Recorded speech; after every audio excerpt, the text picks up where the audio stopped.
లెక్కకైతే రోజు దుకాణానికి వచ్చి గిరాకీ వేస్తోళ్లకు ఏక్ నెంబర్ సరుకులు ఇవ్వాలి. అట్లయితేనే వాళ్ళు రేపు సుతొస్తారు.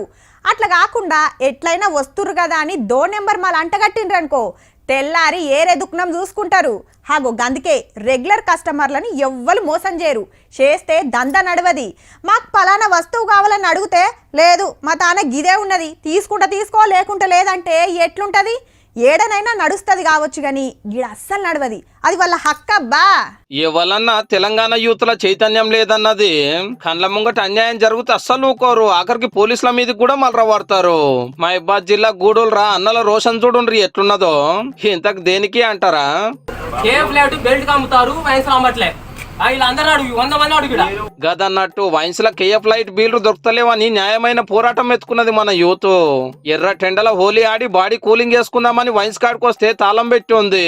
ధూపం మీద ఉన్న బీరన్నలు ఆ కోపం ఈ కోపం భద్రకాళి దుకాణం మీద చూపియబోతుంటే పోలీసులు ఉరుకొచ్చిర్రు. మతలాబ్ అంది వీళ్ళకి కావాల్సిన బీల్ రమ్మకుట బెల్ట్ షాప్ లకు సప్లై చేస్తురట. ఆడైతే ఎక్కువ రేట్ వస్తుందా అని.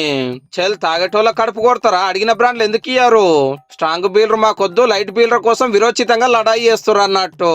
కానిస్టేబుల్ కాక ఎంత సంజాయించినా అస్సలు ఇంటలేరు. ఏడదాకైనా పురుసత అని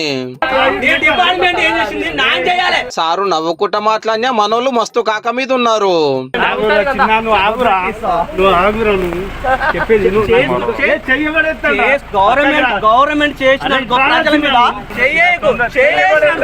మా ఊళ్ళో లైట్ బీలర్ పోరాటాన్ని లైట్ గా తీసుకోకుండా సాలరు. నీళ్లు రాకున్నా ఓర్చుకుంటారు గాని కుతిగుంచిన బీర్ దొరకకుండా అస్సలు ఓర్చుకోలేరు. కోరిన బ్రాండ్ చల్లటి బీలరు సరిపోని దింపి పుణ్యం కట్టుకోండి జరా.